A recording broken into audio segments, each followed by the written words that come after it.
7.9. On one occasion, the Blessed One was dwelling among the Kosalans on the bank of the river Sundarika. Now on that occasion, the Brahmin Sundarika Bharadvaja was offering a fire sacrifice and performing the fire oblation on the bank of the river Sundarika. Then the Brahmin Sundarika Bharadvaja, having offered the fire sacrifice and performed the fire oblation, rose from his seat and surveyed the four quarters all around, wondering, who now might eat this sacrificial cake?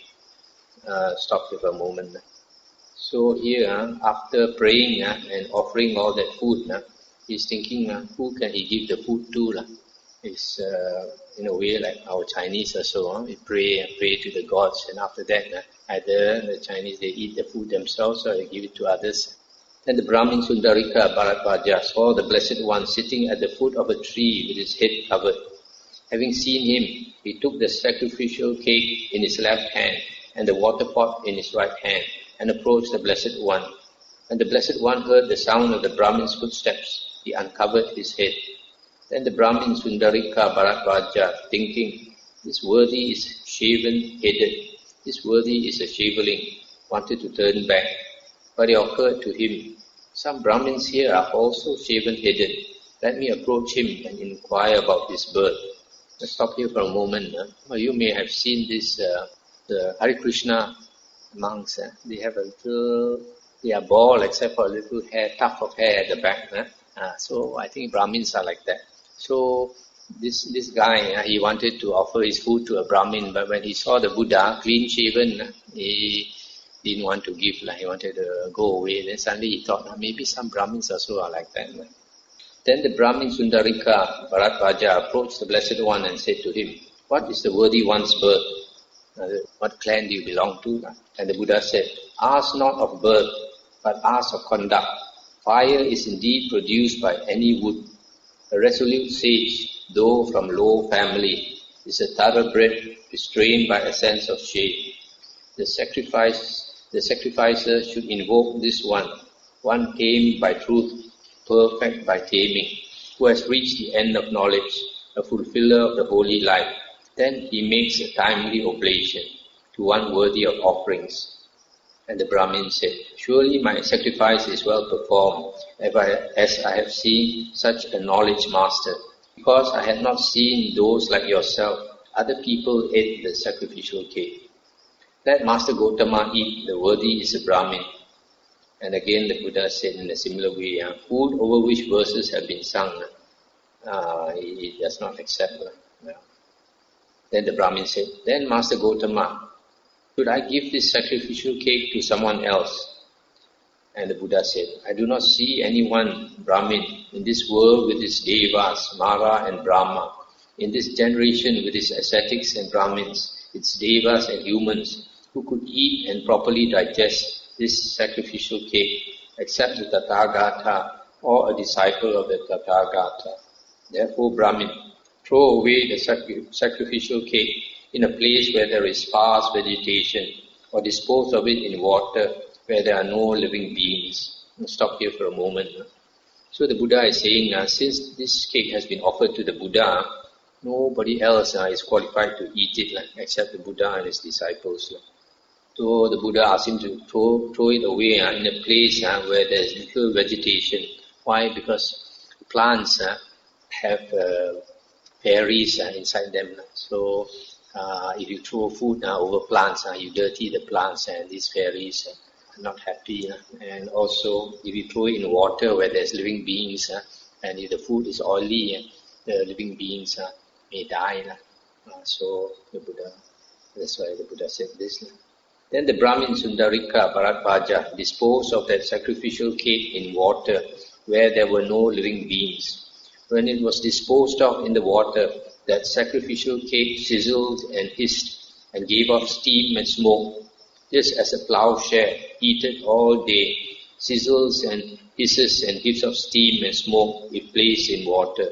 So too that sacrificial cake, when disposed of in the water, sizzled and hissed and gave off steam and smoke. Then the Brahmin Sundarika Bharadvaja, shocked and terrified, approached the Blessed One and stood to one side. The Blessed One then addressed him with with verses. When kindling wood, Brahmin, do not imagine this external deed brings purity. For experts say no purity is gained by one who seeks it outwardly. Having given up the fire made from wood, I kindle, O Brahmin, the inner light alone, always ablaze, my mind always concentrated. I am an Arahant living the holy life. Conceit, O Brahmin, is your shoulder load. Anger, the smoke. False speech, the ashes. The tongue is the ladle. The heart, the altar. A well-tamed self is the life of a man. The Dhamma is a lake with fords of virtue, limpid, praised by the good to the good, where the knowledge masters go to bathe, and dry-limbed cross to the far shore. Truth, Dhamma, restraint, the holy life, attainment of Brahma based on the middle path. Pay homage, O Brahmin, to the upright ones. I call that person one impelled by Dhamma. But now it says here, based on the middle. I just added the middle part. So when this was said, the Brahmin Sundarika Bharadvaja said to the Blessed One, Magnificent Master Gautama, Magnificent Master Gautama. So in the same way, he took refuge in the Buddha, Dhamma and Sangha and asked to go forth. And later, he became an Arahant also. So here you see I don't know whether the Buddha used his psychic power or what, because when he threw the cake into the water, it was as though a hot metal piece had been dropped into water, hissed and all that. It frightened him. So then he believed that the Buddha was actually a holy man, so he asked to go forth. And the next sutta is quite interesting, 7.10. On one occasion, the Blessed One was dwelling among the Kosalans in a certain woodland thicket. Now on that occasion, 14 oxen belonging to a certain Brahmin of the Bharadvaja clan had gotten lost. Then the Brahmin of the Bharadvaja clan, while searching for those oxen, went to the woodland thicket where the Blessed One was staying. There he saw the Blessed One sitting with his legs folded crosswise, holding his body erect, having set up mindfulness in front of him. Having seen him, he approached the Blessed One and recited these verses in the presence of the Blessed One. Surely this ascetic does not have 14 oxen that have gotten lost, not seen now for the past 6 days. Hence this ascetic is happy. Surely this ascetic does not have a field of blighted sesamum plants, some with 1 leaf, some with 2. Hence this ascetic is happy. Surely this ascetic does not have rats inside an empty barn, dancing around merrily. Hence this ascetic is happy. Surely this ascetic does not have a blanket that for 7 months has been covered with swarms of vermin. Hence this ascetic is happy. Surely this ascetic does not have 7 daughters left for widows, some with 1 son, some with 2. Hence this ascetic is happy.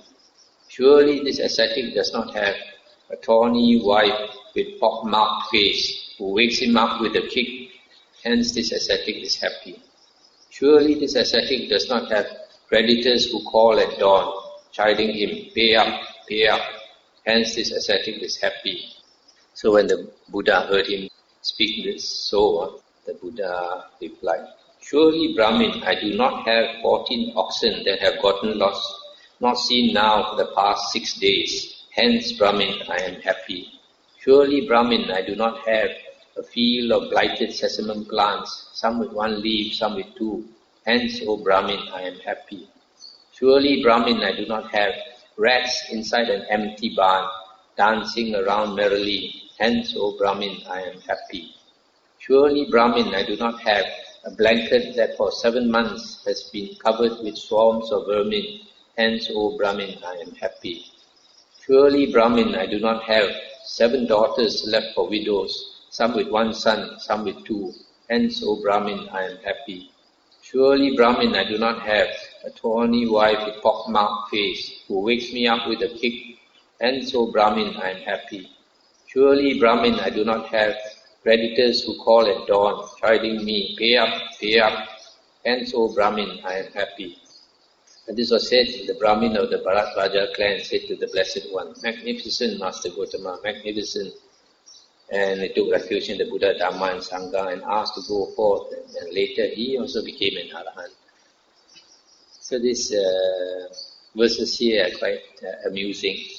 It says, because the Buddha surely is not like him now, all the 14 cattle, this oxen loss, and then he planted these sesame plants, and probably not enough water or what, they didn't sprout properly, some only have 1 leaf, some 2 leaves, and then his barn or his store is empty except for rats. Then his blanket, 7 months, is covered with vermin, maybe 7 months he not able to use it or what. And then he has 7 daughters whose husbands have died, so they all come back to him. He has to look after them. So because of that, he's, every morning the creditors, the along will come to him asking him to pay up. So he got so much problems on his hands. So when he compared himself with the Buddha, I said, Buddha is so happy compared to him. So he decided to go forth and became an Arahant later. 7.11. On one occasion, the Blessed One was dwelling among the Magadhans at Dakinagiri, near the Brahmin village of Ekanala. Now on that occasion, the Brahmin Kasi Bharadvaja the ploughman, had 500 ploughs fastened to their yokes at the time of sowing. Then in the morning, the Blessed One dressed, and taking bowl and robe, went to the place where the Brahmin Kasi Bharadvaja was at work. Now on that occasion, the Brahmin Kasi Bharadvaja's food distribution was taking place. Then the Blessed One approached the place of the food distribution and stood to one side. The Brahmin Kasi Bharadvaja saw the Blessed One standing for alms and said to him, Recluse, I plough and sow, and when I have ploughed and sown, I eat. You too, ascetic, ought to plough and sow. Then when you have ploughed and sown, you will eat. I stop here for a moment. So this Brahmin must have been a rich man. He got 500 ploughs all ready to work, to sow seeds and all that. So all his workers must have been standing ready to work. So it was food time. So the Buddha came to ask for alms. Then he thought the Buddha, like a lot of people think monks are lazy people, only beg for their food and then go and sleep. So he told the Buddha, we have to work for our food. You also ought to work for your food. And the Buddha said, I too, Brahmin, plough and sow. And when I have ploughed and sown, I eat. And he said, but we do not see Master Gautama's yoke or plowshare or goat or oxen. Yet Master Gautama says, I too, Brahmin, plough and sow. And when I have ploughed and sown, I eat. Then the Brahmin Kasi Bharadvaja addressed the Blessed One in verse. You claim to be a man who works the plough. I do not see your ploughing. If you are a ploughman, answer me, how should we understand your ploughing? And the Buddha said, faith is the seed, austerity the rain, wisdom my yoke and plough, shame the pole, mind the yoke tie, mindfulness my plowshare and goad, guarded in body, guarded in speech, control in my appetite for food. I use truth as my weeding hook and gentleness as my unyoking. Energy is my beast of burden, carrying me to security from bondage. It goes ahead without stopping, to where, having gone, one does not sorrow. In such a way, this ploughing is done, which has the deathless as its fruit. Having finished this work of ploughing, one is released from all suffering. And he said, let Master Gautama eat. The worthy is a ploughman, since Master Gautama does ploughing that has even the deathless as its fruit. And the Buddha said, food over which verses have been sung is not fit to be eaten by the Buddha and all that. And this was said, the Brahmin Kasi Bharadvaja said to the Blessed One, Magnificent Master Gautama, Magnificent Master Gautama. The Dhamma has been made clear in many ways by Master Gautama, as though he were turning upright what had been turned upside down, revealing what was hidden, showing the way to one who was lost, or holding up a lamp in the dark for those with eyesight to see forms. I go for refuge to Master Gautama and to the Dhamma and to Bhikkhu Sangha. Let Master Gautama remember me as a lay follower who from today has gone for refuge for life. So So in the end, he realized that the Buddha also works in a different way, works to attain the deathless. So he was impressed, so he became a follower of the Buddha. But you see here, he didn't ask to go forth and become a monk, probably because he was a very rich man. 7.12, the Savati. Then in the morning, the Blessed One dressed and taking bowl and robe, approached the residence of the Brahmin Udaya. Then the Brahmin Udaya filled the Blessed One's bowl with rice. The second time in the morning, that means the next day, the Blessed One dressed and taking bowl and robe approached the residence of the Brahmin Udaya. And the third time in the morning, that means on the third day, also the Buddha, the Blessed One dressed and taking bowl and robe approached the residence of the Brahmin Udaya. Then for the third time the Brahmin Udaya filled the Blessed One's bowl with rice, after which he said to the Blessed One, "This pesky ascetic Gautama keeps coming again and again." Stop here for a moment. You notice here among the suttas that many of these Brahmins, they know who the Buddha is, They mention Master Gautama or Samana Gautama. But this guy, this last one, the Buddha came consecutively, day after day for 3 days, and he was getting annoyed already. He said, this pesky ascetic keeps coming again and again. And the Buddha said, again and again they sow the seed. Again and again the sky god sends down rain. Again and again the plowmen plow the field. Again and again grain comes to the realm. Again and again the mendicants beg, the monks. Again and again the donors give. When donors have given again and again they go to heaven. Again and again the dairy folk draw milk. Again and again the calf goes to its mother. Again and again one wearies and trembles. Again and again the doe enters the womb, or the fool enters the womb. Again and again one is born and dies. Again and again they take one to the cemetery. But when one has obtained the path that leads to no more renewed existence, having become broad in wisdom, one is not born again and again. When this was said, the Brahmin Udaya said to the Blessed One, "Magnificent Master Gautama, magnificent Master Gautama." Then he took the 3 refuges and asked to be a lay follower for the rest of his life. So here the verses sound very nice. The Buddha is saying, life is like that. Everything repeats again and again. So if a person does charity and again, so he goes to heaven again and again. 7.13. Now on that occasion the Blessed One was afflicted by winds, and the Venerable Upavana was his attendant. Then the Blessed One addressed the Venerable Upavana thus, "Come now, Upavana, find some hot water for me." Let's stop here for a moment. You see here, it's mentioned that Venerable Upavana was the attendant of the Buddha. In our Buddhist tradition, a senior monk will have a junior monk who attends to him, who serves him.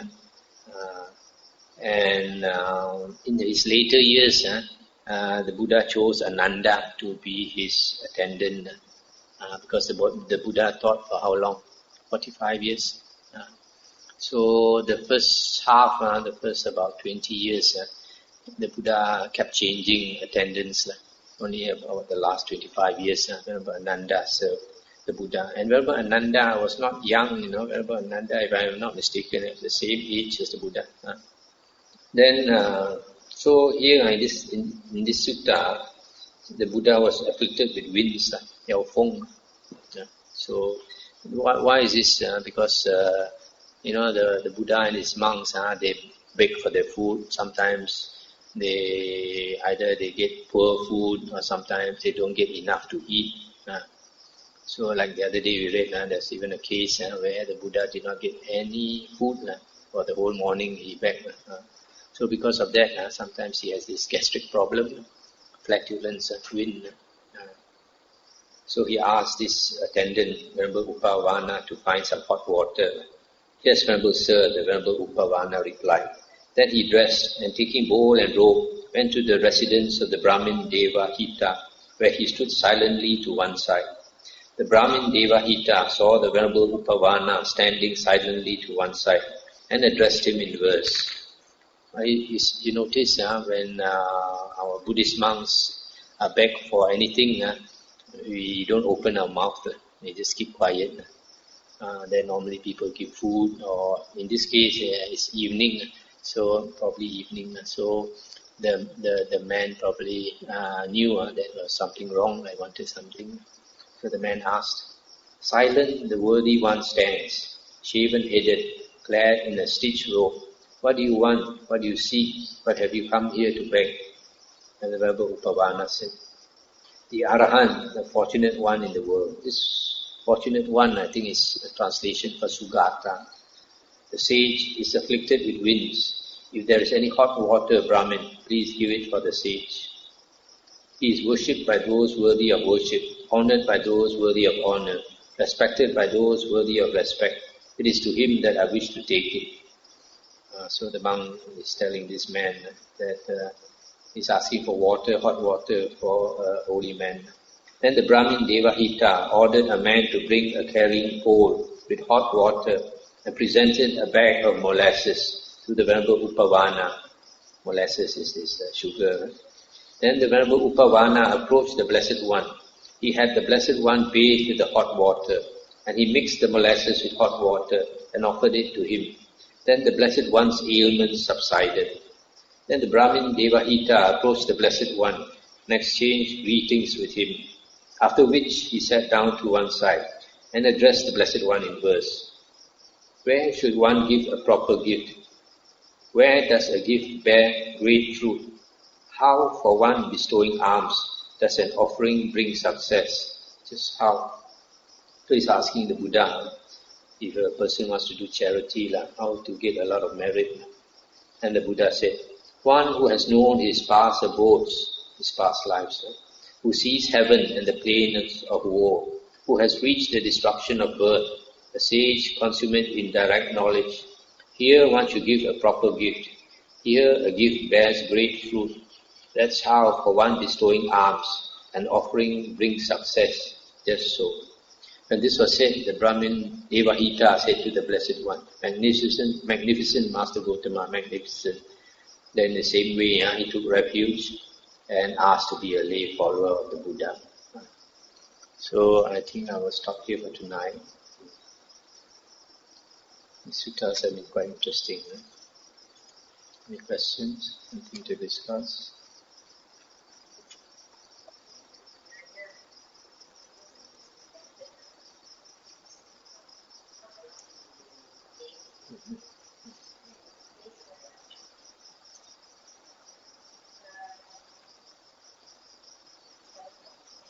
Yeah. The farmer with the pock-marked face wife, is it?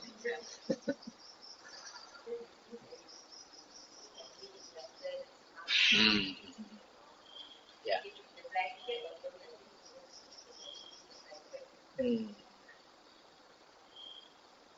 You see, a lot of these Vinaya rules were established after problems arose. So, in the initial stages, there were no precepts. And then slowly the Buddha made all these rules as he went along. That's one thing. So it could be that this was a time when the rules were not there yet. Secondly, although these rules the Buddha made for the monks, but sometimes he, being the teacher, does not have to abide by the rules. So there are exceptions, especially like for the Buddha, he has the psychic ability to see who is worthy of going forth, who is not worthy of going forth. Also, maybe because the Buddha has so much lay supporters, if necessary, he could probably ask some rich supporter to help pay off this man's debt and so on.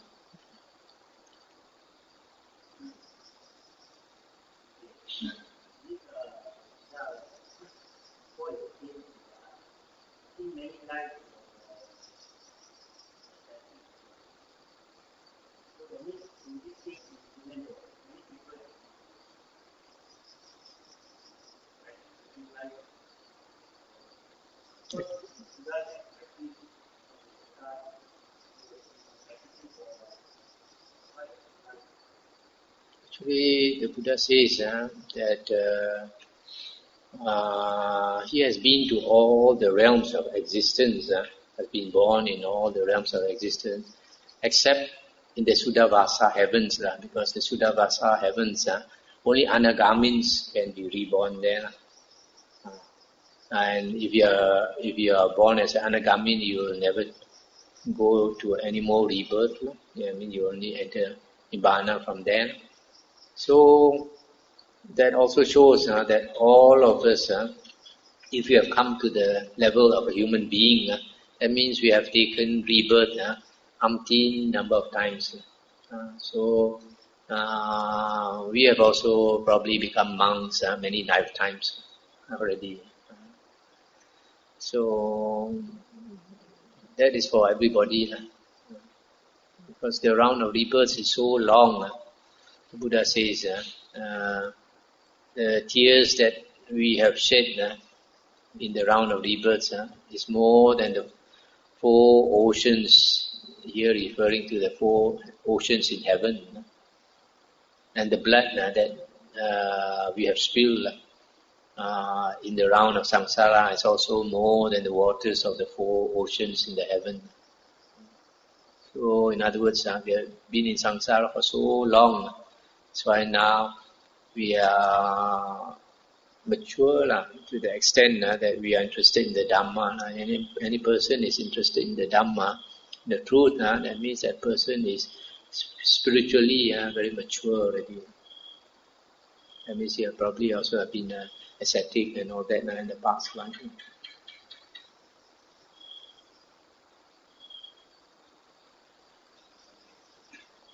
Chapter 7, one part, it seems all those Brahmins, once they go forth, they become an Arahant. Is that because of their gifts? Not necessarily Brahmins. You see, those people whom the Buddha accepted as disciples, firstly they have the Buddha as their teacher. And they were surrounded by Arahant monks. Right? There were a lot of Arahants during those days. So, if you are surrounded by this company of holy men, you'll be ashamed if you are lazy. Because they can read your mind. Every night if you go up and sleep early, they know. If after your meal you go and sleep in the afternoon also, they know how to be lazy.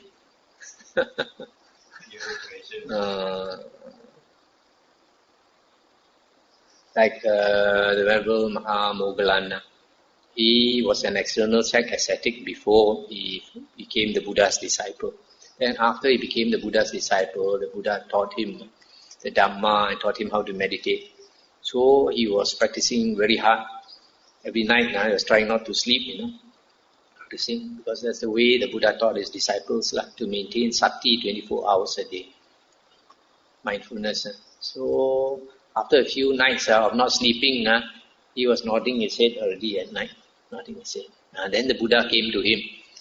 As usually is mentioned, the Buddha, from the top of the head, a golden body will come out. Exactly like the flesh body, but golden in color.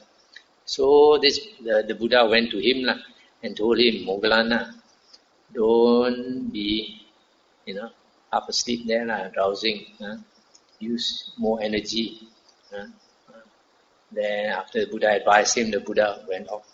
So how do you think he'll react?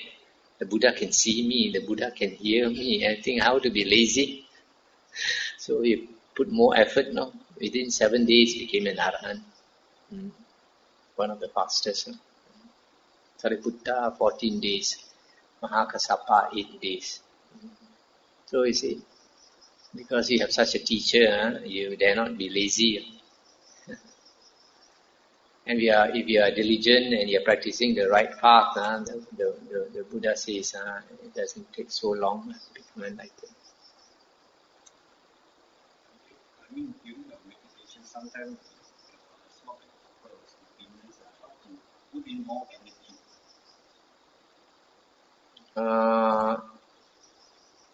Firstly, before you come for the meditation, you got to be sure you're not too tired. If you are too tired, then however much energy you put also, you won't be have a good meditation. And try to sleep the minimum that you require, because if you oversleep, then the mind runs. So the asavas, mental uncontrolled mental outflows flow so strongly that when you sit in meditation, it's very hard to discipline the mind. So like the Buddha tells his disciples not to rest more than 4 hours. So if you want, you can try. If you normally sleep, say 7 hours, you try to sleep 6 hours. And then that 1 hour, instead of sleeping, if you feel very tired, then you lie down, but you try to keep awake that 1 hour. And then if you can do it, then you reduce further. You try 5.5 hours of actual sleep. You put the alarm clock. After you get up, if you can do walking meditation, you do. If you are tired, you lie down, but you try to fight sleep. Try to do some chanting, Namo Tassa or something, just to keep awake. So, you see, actually, scientific research has shown that the mind actually needs 2.5 hours of sleep a night. But the mind is enough. The only thing is the body is a bit exhausted. So, if the body is exhausted, if we lie down, it helps a lot. If we lie down, we are not the body can relax. If we don't lie down, the heart has got to pump up and down, pump up and down. Even you sit also, the heart has got to do quite a lot of work, pumping the blood. But when you lie down, then the heart is relaxed. It doesn't have to pump up and down. Pump sideways, horizontally is much less work. And so all our limbs also, because we are resting, is on the bed or anything, then we feel very relaxed. So the trick is to do with your minimum sleep and rest. So that's why for a meditator, physical work it's not compatible. If you do a lot of physical work, or if you make yourself physically exhausted, then it's very difficult to cultivate the mind. So, like the light work that you all do here is quite suitable. I sweep the floor and all that. You don't feel exhausted.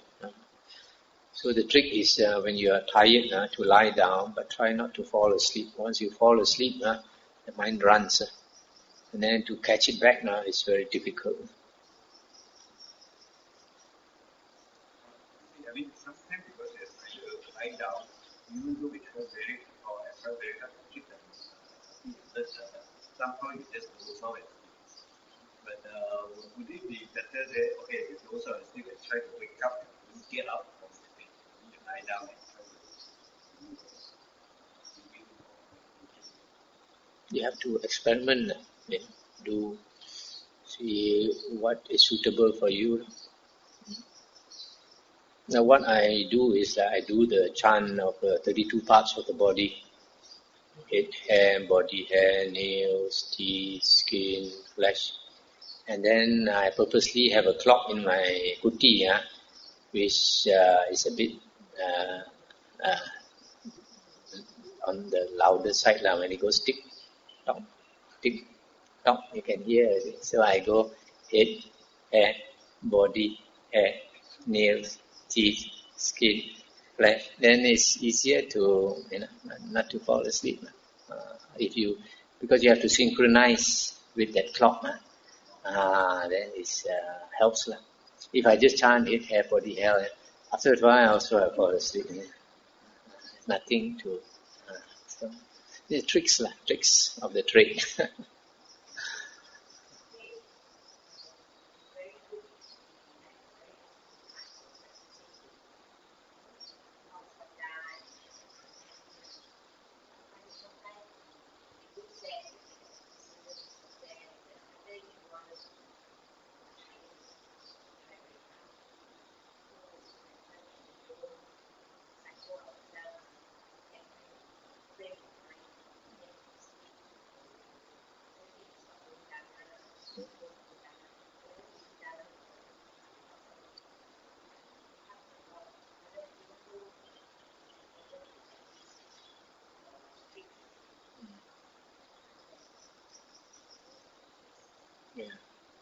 Dana and Sila are supporting factors. Not only that, there are other things like being friendly with other people, not to get into arguments and quarrels with other people. If you are pleasant with other people, people are also pleasant to you. If you try to make yourself useful to others, like for example in the monastery, you see whatever the monastery needs to be done, you make an effort to do. Then because all these wholesome deeds give you happiness, you see, when you reflect on it, gives you happiness. And this happiness will support your meditation. Your mind can calm down easier. But some people, they are very petty. Then they don't like this. They have a lot of wants and likes and dislikes and all that. And then the mind is not happy. When the mind is not happy, it cannot come down. You have to know how to make your mind. Actually, you want happiness. You got to give happiness to others. When you give happiness to others, then you get back happiness.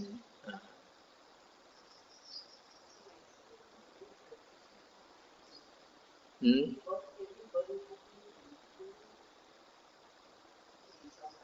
Mm. Mm. Mm. Always have to use our wisdom.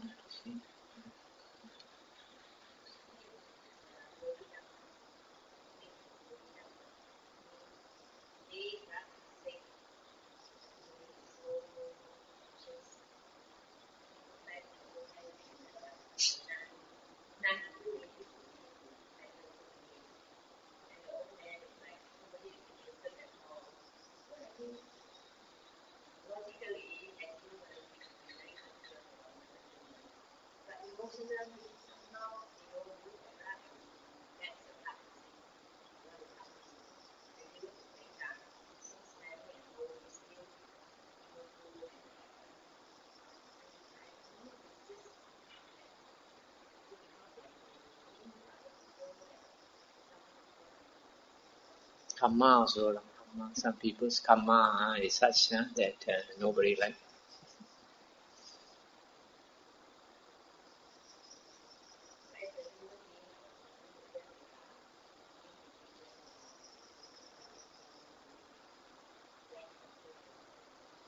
Now, of course, we have to we have to use our wisdom. Like in the case of that old man, we don't throw him out.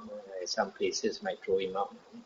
In fact, we even try to ask locally a few places, the old folks' home, but because his karma is no good, nobody wanted to help him.